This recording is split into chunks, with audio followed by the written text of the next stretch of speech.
Okay.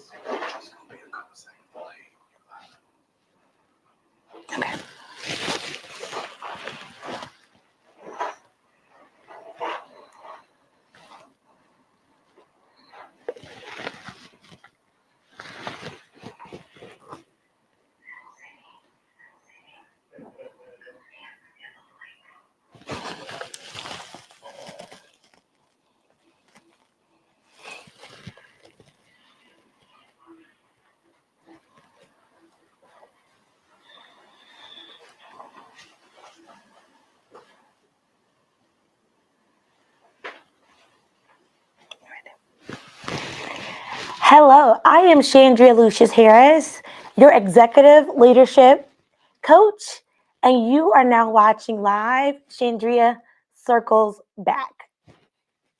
Today, I want to talk about some tips that you can consider as you navigate your career portfolio. As you all know, I'm going to be expecting to hear from a new manager tonight to help them break down a burning question that they have in regard to managing a team or managing their supervisors and the workplace. So before we get to that phone call, we don't know when we'll get that phone call, but when we do, we'll be ready to answer it. But my first topic tonight, I really want to talk about some steps that you can take to really manage your overall career development and your career growth and your career path. So recently, I had an opportunity to coach an executive who is ready to transition. Well, maybe not necessarily a C-suite executive, but like VP level. What's unique about this professional is he has been with the same company for over 15 years in the same job. Now, in 2020, that would have been fantastic. Or maybe even 2012 or any time in between 2020, 2012 and 2020, looking at that resume, it would seem like you have a stable, you have a solid, you have an expert who knows how to keep a job, who is exceptional at their job. Yeah, let's hire them. Well, now in today's climate, as career has evolved, it is not a best practice to stay in a company for more than 10 years without increased responsibilities. Did you hear me?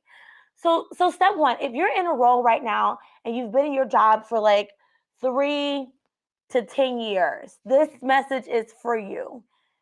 If your job title is still the same, try your best to get more tasks.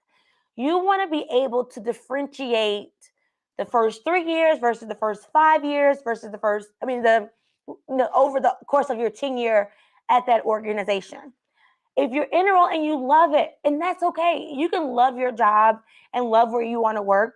But if you want to look attractive to any recruiter or new hiring manager, show increased responsibilities in that position and be sure to ask your manager often for new tasks. You may even ask to be put on a project that is cross-functional. So as I mentioned, that means you probably work with another department on a strategy or a task for the business. Whatever you do, make sure you ask your leader, even if you're really, really happy, for increased responsibilities because you want to look attractive to hiring managers. Sometimes people will like find your contact information, look at your experience, and ask you, would you apply for a job? Now, if they came to find you, they'll do whatever they can to get you and keep you. So having an attractive resume is super important.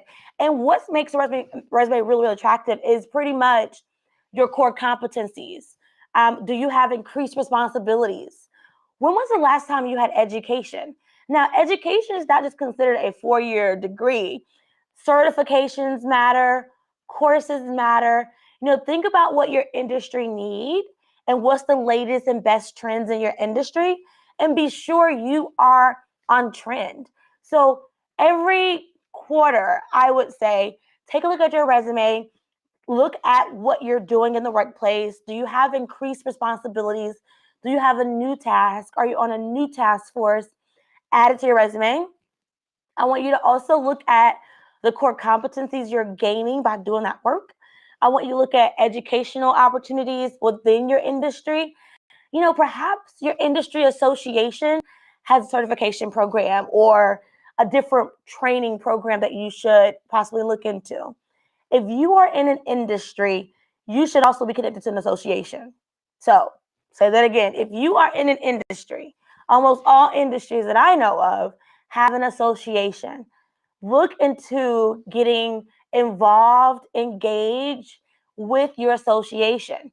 Not only does that make you attractive to hiring managers in your industry, but you're able to show your skills and be a part of the think tank for your industry. So, certifications, education, core competencies, make sure at least once a year you've done some type of training to prove that you are learning and you're growing.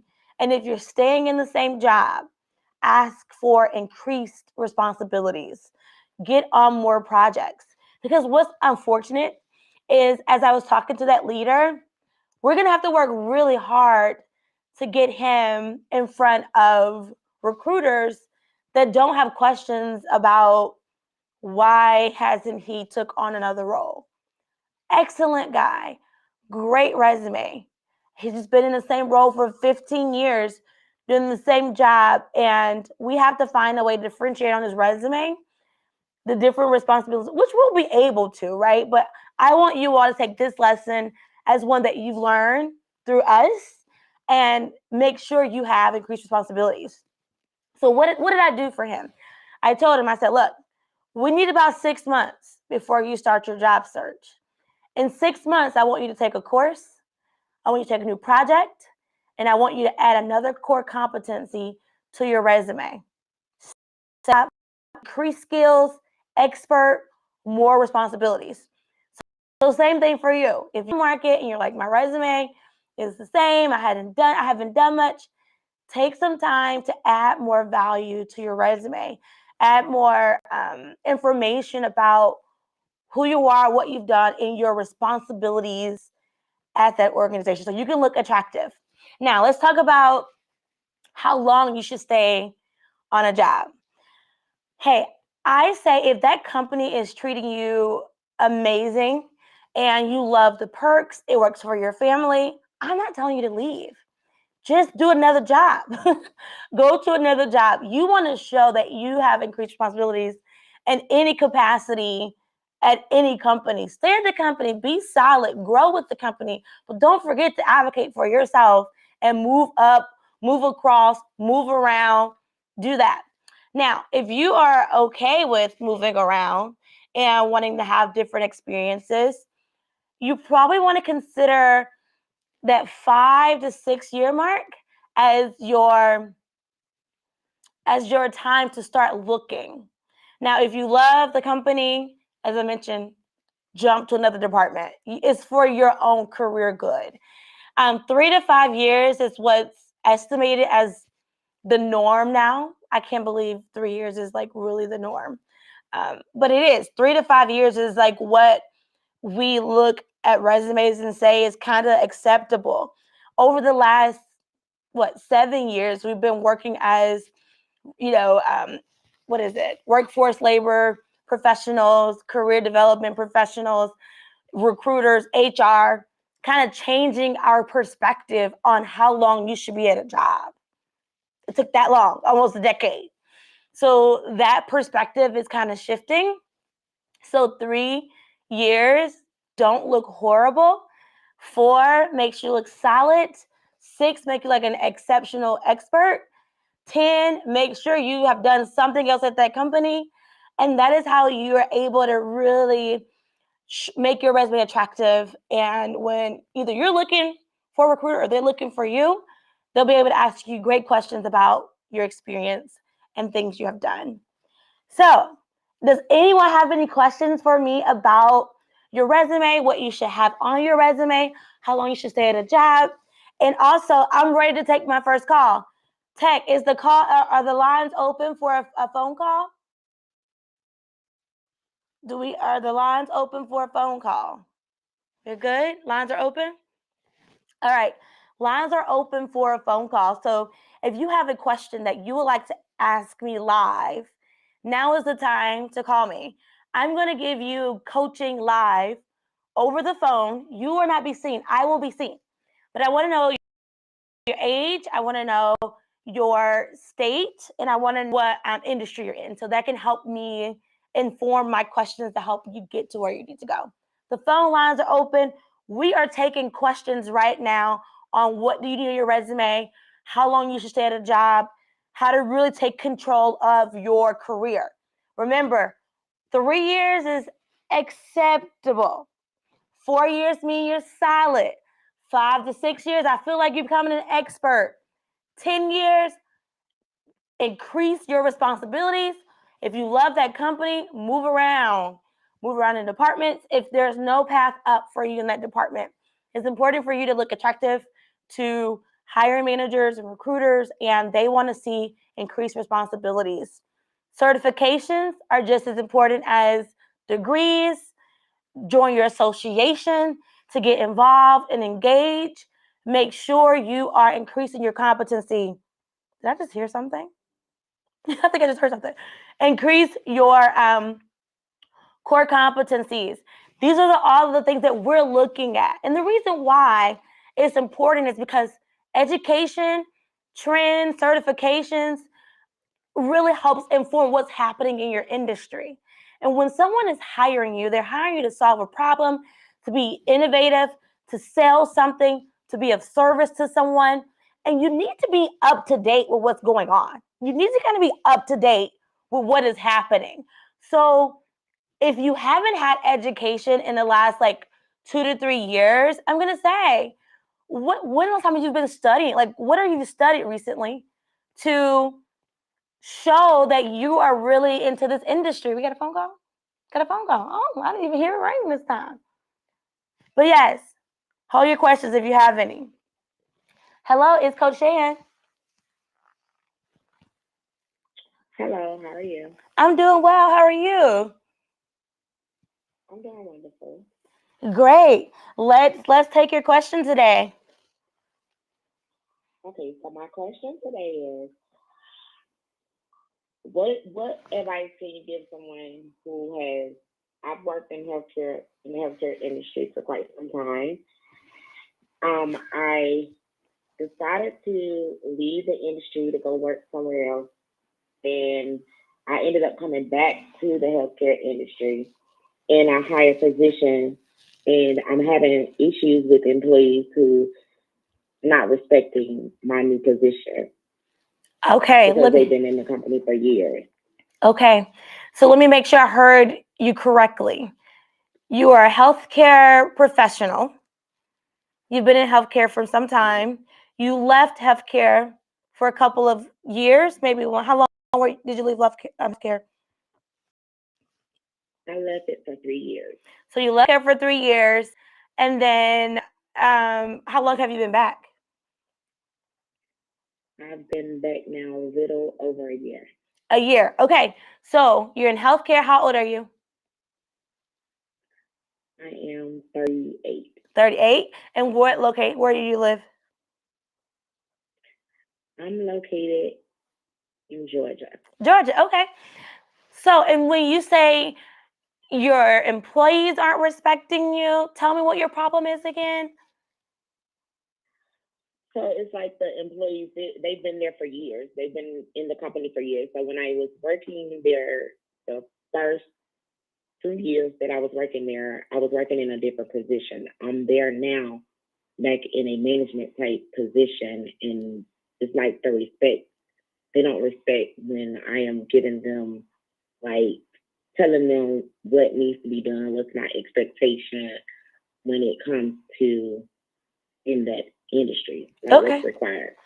Tell me this. The first time you were there, was it with the same company? Are you talking about the same company? It's the same exact company. Okay, okay. And were you a just individual contributor in healthcare at that company? Yes, So you were just an employee? yes, Okay, but then you came back as a manager.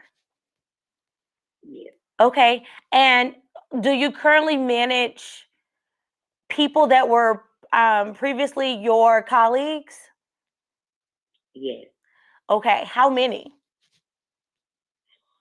It's about, so it's in the nursing department. So you, in the nursing department, you have several different people that you're managing. So you manage like the nurses on the floor, you manage the aides on the floor, you manage um the restorative aide that's on the floor, Mm-hmm. you manage the receptionist, and then you assist in other areas as with other managers. Okay, The great. unit managers, like I'm sorry. Go ahead. I thought you were done. I'm sorry. I said, and also the unit managers. Okay. So how many of those people were previously your colleague? I'm gonna say about 10 of them. 10. Okay, that's a large number. And how can you tell that they don't respect you? So when so say for instance, I provide them with the schedule on where they should go when it comes to working on the floor and the med card. Mm-hmm. So it's more so of like, oh, I don't want to work with this person. I don't want to work with that person.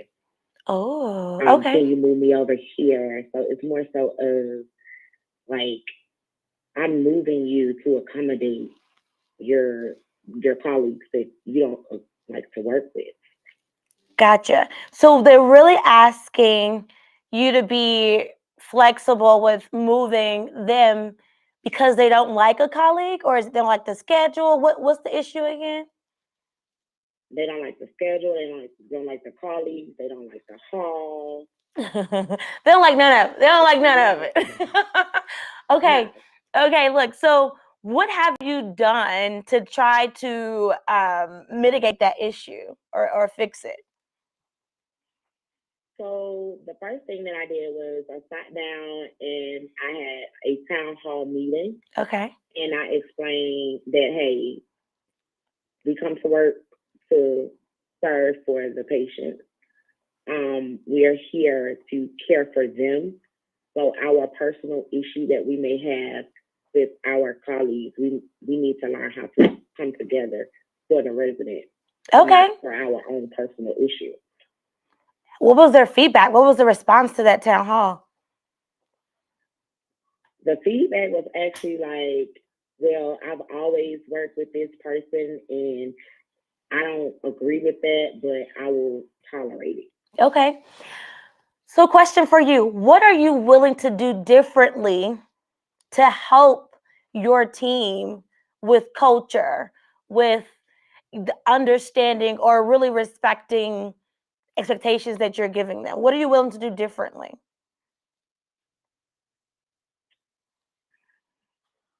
Well, it's really not. The only thing that I am willing to do different is like train other employees to work in the area, the new employees that come in. I am willing to train them to work on all halls so that the older people that have been there are able to stay on the floor, the hall that they are normally able to work on and familiar with. Gotcha. But it sounds like to me that you have an opportunity to help fix culture in your department. You told me you have 10 employees that were um, formerly your colleague. Are those the only 10 people that are giving you issues, or there are other people who are like, hey, I'm struggling with this schedule, this hall, this time? No, it's just only those 10 people. Okay. So those 10 people, have you had like individual one-on-one conversations with them to see what can you all do to work better together? No, I was actually going to try to see if I can schedule something coming up this coming week to see what I can do to make things better for them. I like that. So you want to see what you can do to make things better for them. How are you going to pull that out of them? How are you going to get them to tell you the truth? By asking questions or asking them like, where do you prefer to work? What are you good in? Okay. Who do you feel comfortable with working with? And is this more so of you feel comfortable working with them because you guys work good together? Or why do you prefer to work over here on this particular hall with that particular person? I like it. So you're telling me you're going to have one-to-one conversations and you're going to ask them what their needs are. Yes.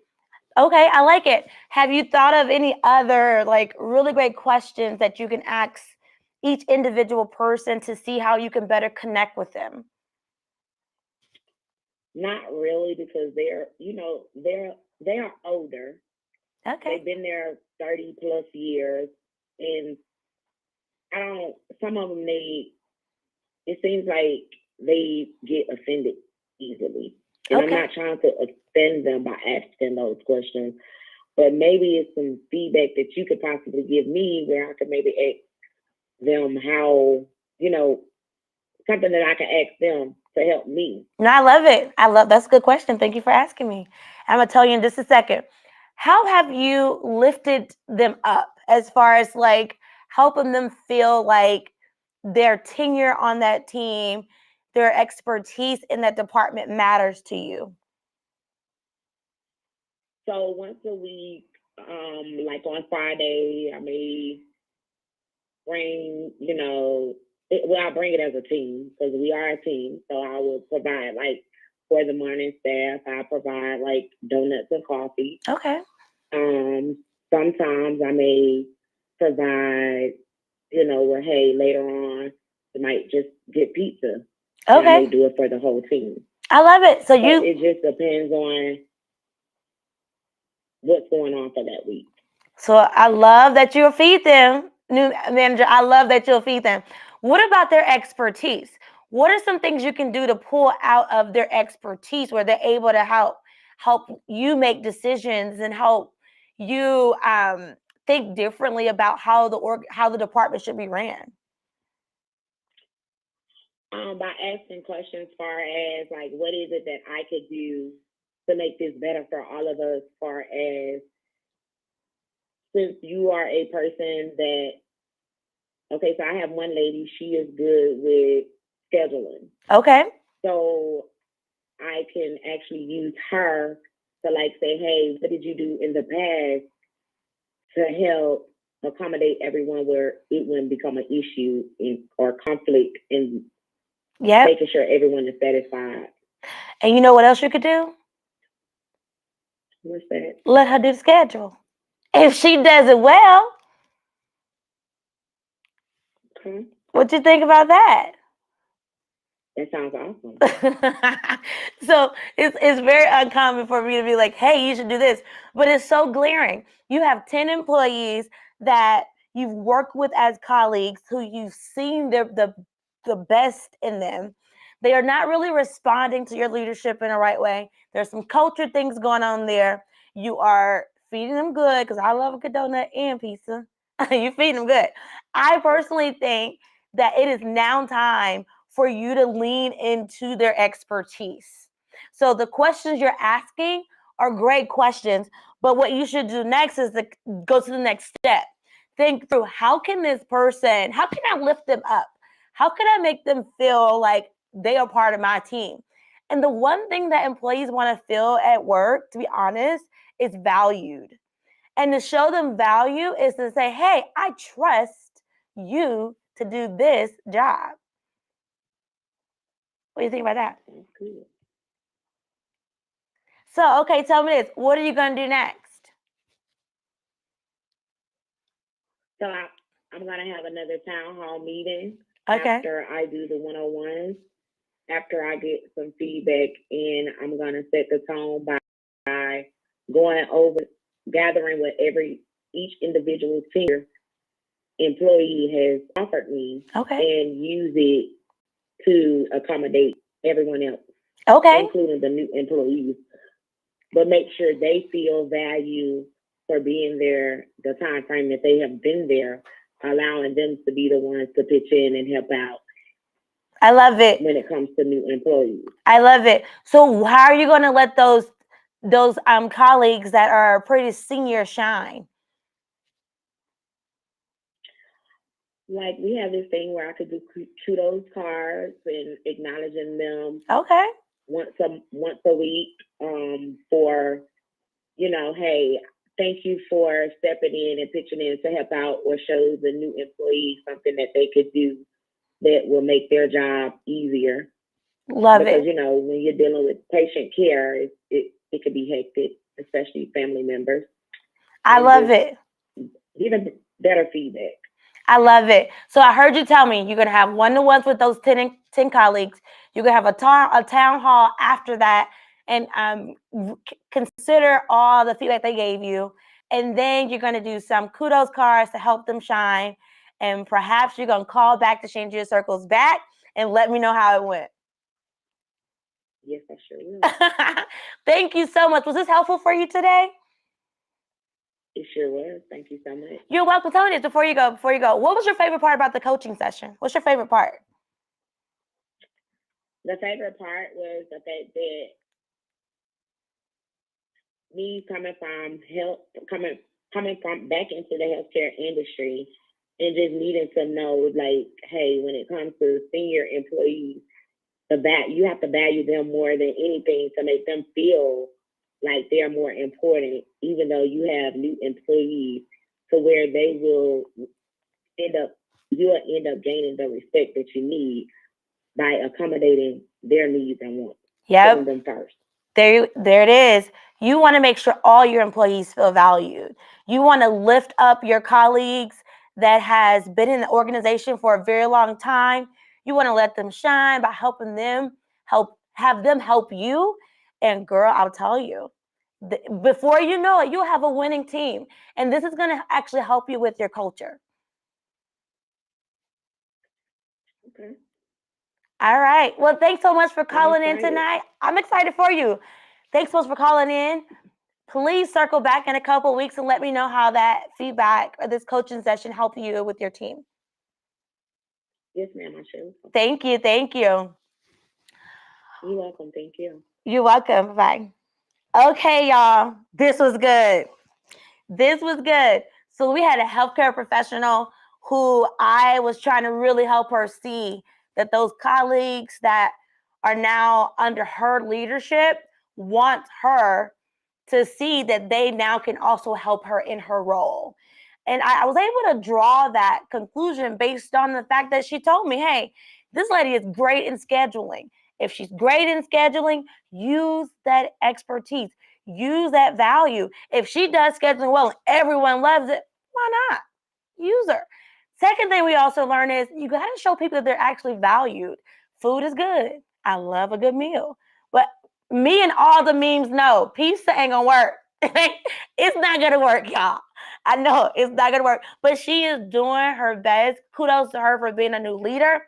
And I'm certain she can help with culture just by really showing those 10 colleagues some extra love. Not more love than her new employees, but some extra love. All right. What questions do you all have for me on Shangria Circle Back tonight? Any questions from my live stream from Instagram, Facebook, YouTube? Do you all see any questions that I've missed as we were in a deep coaching session? Any questions? Before I coached her, we talked about what needs to be on your resume right now. We talked about the years you should be in a company. And if you have any questions about that, let me know. And I am still here to answer any of those questions. Y'all are live with Shangria Circle Back. Let's see. Let me scroll this down and see if did I miss any questions? Thank you. I love it. Okay, favorite podcast. Thank you. Any questions? Do you see any questions on Facebook Tech Team? None? All right. So you all are just having a ball listening, tuning in. You see one?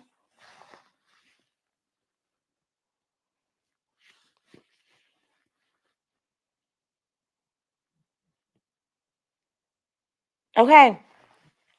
We're going to wrap this up with a bow. Thank you all so much for tuning in tonight. If you have a question, as you see, you are going to be confidential. I just want to know what the problem is, and I'm going to help you solve it. And as always, you can find me on Wednesday nights at 7 or 8, depending on my schedule. And we'll always circle back and talk about how new managers can be successful. And of course, I'll throw in a little bit of career tips because I am your executive leadership and development coach. Talk soon. Bye.